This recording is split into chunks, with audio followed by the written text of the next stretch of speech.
Hey everybody, Infidel 1258 here. Hope you're doing well. Today we're going to get into some of these new Conclave Arcana summoners, the ones that have the racial dominion or the bloodline opportunity to bring in specific races onto any splinter, which is going to radically transform the meta within Splinterlands, particularly maybe in modern, but definitely even in wild. And so if that sounds interesting, I invite you to stick around. Let's get into it. So all these were revealed in the recent Splinterlands Town Hall. If you haven't watched it, you should go check it out. It is currently April 10th at 2:15 p.m. and it was like 8 hours ago or something. And it was an amazing 2.5 hour deep dive on what Conclave Arcana is going to be. And we saw the first reveal of the summoners. And now, before I even show them, I'm going to say that Nate said that these are still up for a potential change. Like it's not set in stone that this is what the final statistic will be on these summoners, but we can pull them up and see them anyways.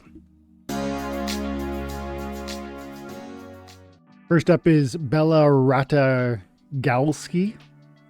She's an Uland, as is indicated by her racial or bloodline trait there.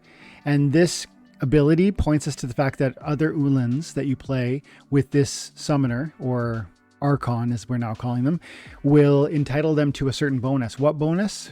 You see this little black indicator bridging this ability to that. So the bloodline ability bestows every Uland on this team. First of all, every Uland in the game can play under this card.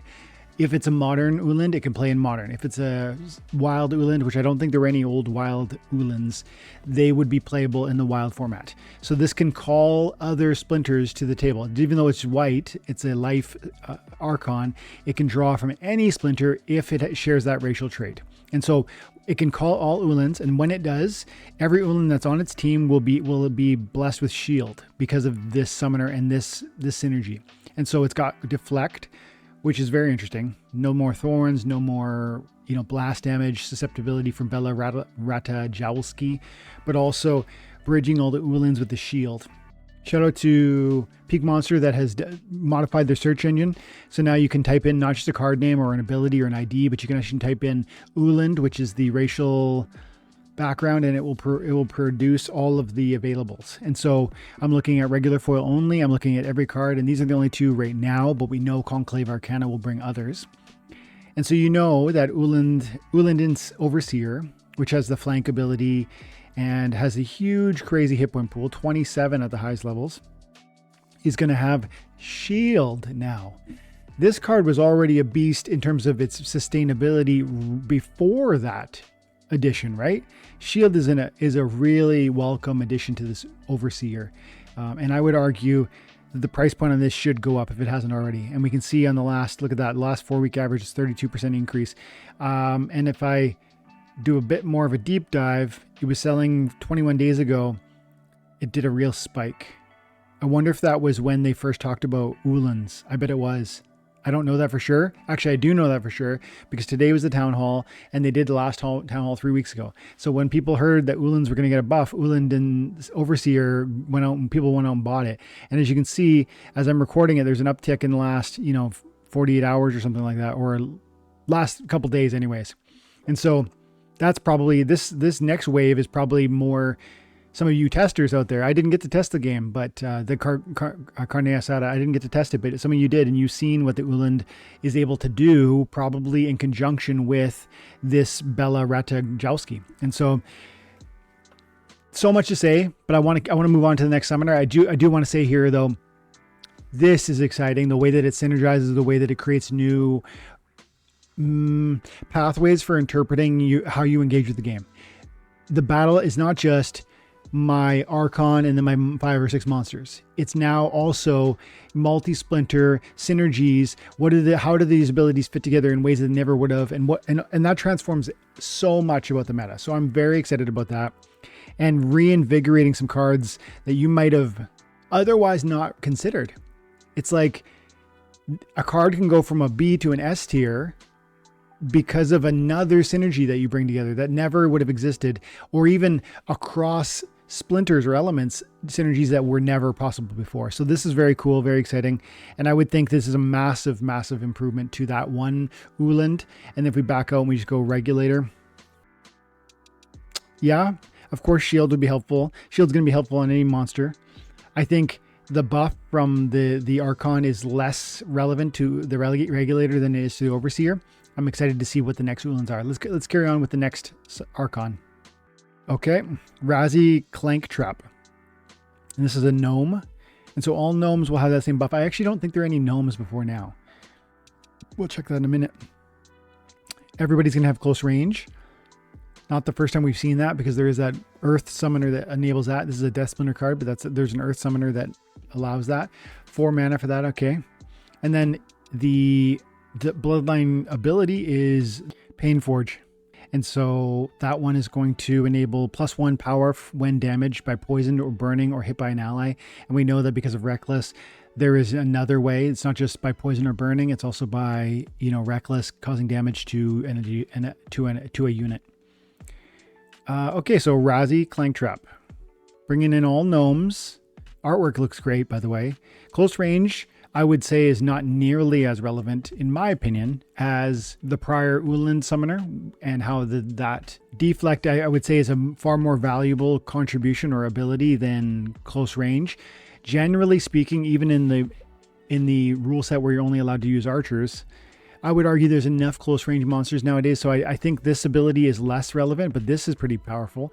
The +1 power when damaged by poison or ability burning. This does seem like a really valuable ability. +1 power, and whether it doesn't mention electrified, does it? Or by poison or burning or hit by another ally. Poison damage is a 2 damage per round. Burning damage is a 2 damage per round. Poison can be expected or planned on in the context of, for instance, Noxious Fumes rule set. Burning can be planned when you bring an incendiary monster, but also it isn't exactly plannable because your incendiary doesn't necessarily spread. There's a chance to spread. And so I would argue the most effective way for Painforge to really be implemented would be with the context of Reckless, which is only doing 1 damage for adjacent units, not 2 damage. And so presumably there'll be some really cool Reckless units on the Death Splinter or in the Gnome faction. Presumably. And so that'd be something to put in the back of your mind as you look at card analysis moving forward, whether you're opening packs on May 13th or whatever that was, or whether you're seeing cards in the marketplace thereafter, recognizing that gnomes with that Reckless ability are very valuable in conjunction with Razi. Yeah, that's pretty interesting. But it's hard to fully understand how good that'll be because we can't see the others. Like, I don't think there are any gnomes yet. Yeah, there are no gnomes at this moment. Okay, let's circle back.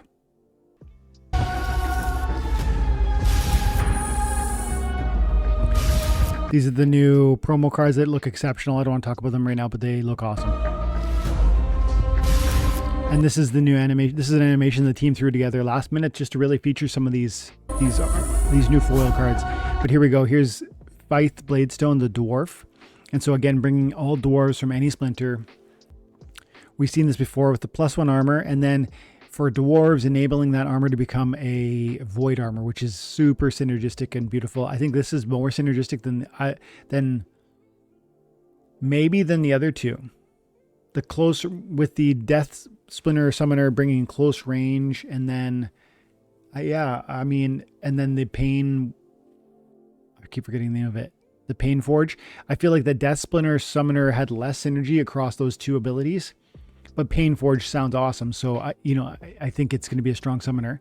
But then this is super synergistic, as is the Ulan Summoner, where it brought Deflect and Shield, very survive, tank-oriented abilities. And same with this, defensive, tank-oriented abilities. And with the dwarves in particular, these are particularly helpful as we look at some of those marketplace listings. You can see, come in here and go dwarf.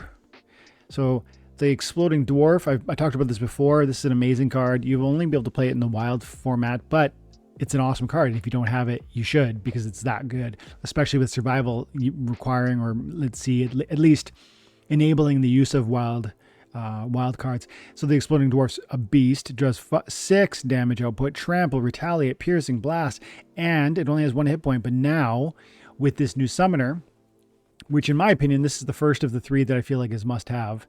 To me, maybe because of my kit and what I have in the context of some of these dwarves, this is so crucial. Like, even as I again show this card, and I've talked about this card repeatedly on my channel over the years, it's an exceptional card. It wins in a lot of situations and circumstances, but it's always impeded by its vulnerability. It can run into one thorn, it can get hit one time, one magic, but not anymore, not in the context of this summoner stepping into the plate to help it out. So Fythe Bladestone giving it 1 armor and 1 void armor makes it that much more resilient. Whether it runs into a thorn damage, it gets 1 more shot. Whether it runs into a, gets hit by a magic monster, it gets 1 more chance. And then there's also repair possibilities, or you can bring protects too, by the way. So remember that just because this +1 armor is going to become void, it doesn't mean you should know that if you bring another protect to this team, you're going to give more void armor to your dwarves. You're not just going to give, it's not like normal armor, void armor, hit points. It'll be void armor. And so I really think this is going to be a powerful synergy, maybe in my opinion, so far, the most impactful of the new Archons that we've been shown. And Exploding Dwarf is a big piece of that conversation for me, but Grumpy Dwarf is also, because this is a very respectable beta reach monster. It hits pretty decent with the 3 damage output, but it enrages, so you can get up to 5. That's assuming you don't bring any Inspire, but if you're going melee, you're probably bringing some Inspire. So it's not beyond the realm of possibility to get this thing hitting 6, 7, hit damage output. And as with the Exploding Dwarf, its vulnerability is the low hit points. And yes, it has armor, but those armor, magic is still going to rip through it. Not anymore because of the new Archon ability. And so I really like this card as well. And I bet the valuations on these have gone up as well, haven't they? Oh, down. So I have a max one, but I'd be interested in maybe looking at that. What about Grumpy Dwarf? Have you gone up or down? Down 57%. Okay. I'm a buyer. And then Dwarven Wizard. Not necessarily seeing the same direct and positive impact, but would you argue with adding void armor to this thing? I mean, it makes it better. It's not necessarily as directly relevant, but it's certainly better. And that's it for right now, but we'll see more dwarves. Let's carry forward. I do think this one's my favorite though so far. We'll pause on the next one. These are going to be so good, but I'm going to have to buy those promos from the market. Gorgug, the Endless. So the water element bringing an orc. I don't know if I would have assumed that. I would have thought death for orc. Nevertheless, orc summoner bringing together all orcs, including yours truly, or your favorite, my favorite, the Night Stalker, which is an orc. And so Gorgug the Endless for the water team, bringing out all orcs, of which there are several, and some really powerful ones we'll look at in a moment, giving them all void, void is a very powerful defensive resiliency piece. Like you just last so much longer in so many contexts. Like magic is obviously it's one of 3 opportunities, and to be able to slap void on everybody, or every orc, or no, everybody's going to get this, and then the orcs are going to get the Enrage. Ooh, Enrage, are you kidding me? I hadn't fully processed that yet. And so Enrage, let's look at the orcs and then we'll see. So look at that, a bunch more options, some really amazing cards. And maybe so my Silixa spawn isn't going to be an orc. Somehow this is just proccing but I'm going to assume that something is going wrong there. And I'm going to exclude that, but maybe it is supposed to be included for some reason. And if you guys know, let me know in the comments below. I actually understand that the team has clarified which monsters are going to qualify as each of these different races. But having said that, I didn't memorize that list. And so I'm going to assume the Scorcher is just in here because it has the ORC in there and it doesn't look like an orc. So I'm going to exclude that. But Night Ghoul, I guess, yeah, he looks like an orc. And yeah, so how about adding Enrage to this guy? I would argue that's a big increase. Because one of his limitations is his speed. He's going to go from 3 to 5 though. And now he's no longer slow, he's fast. And not only 6, but 9, I think, damage output.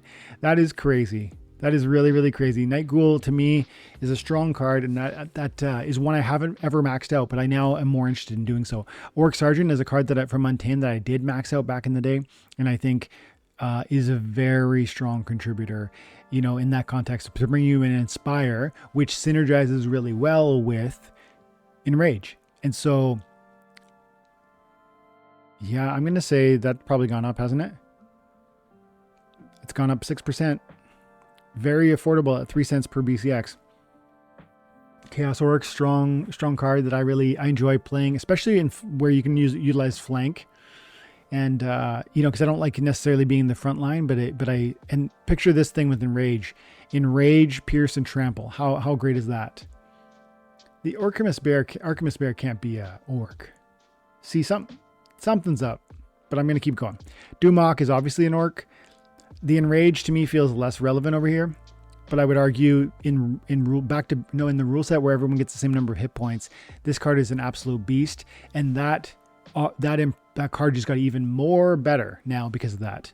Goblin Sorcerer, I guess maybe you're just in here because of the ORC in your name. Goblin is different than Orc, I think. Yep. And I think that's it. That's probably it. Oh no, Stone Splitter already has Enrage though, but still. Bringing him into your blue splinter will be really nice. Looks like maybe that's it. Still, and Torch, nope. Maybe.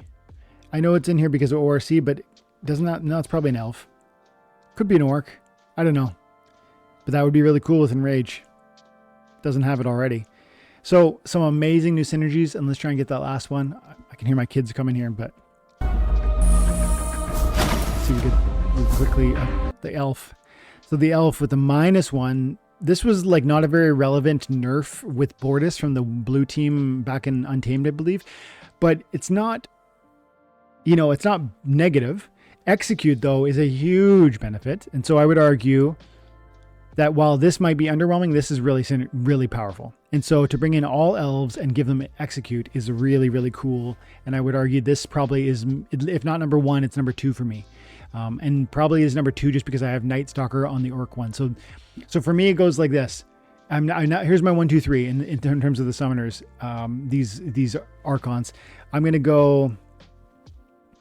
I got to go blue, red, green. 1, 2, 3 in that order. Blue because of the orcs and I have the Night Stalker, which is super powerful. Red because I have some old dwarves that are really, really unique and really going to get a lot of value out of that void armor. And then elf Kalia Silverleaf because the execute is really powerful. And I don't know about 4 and 5, but those are my 1, 2, 3.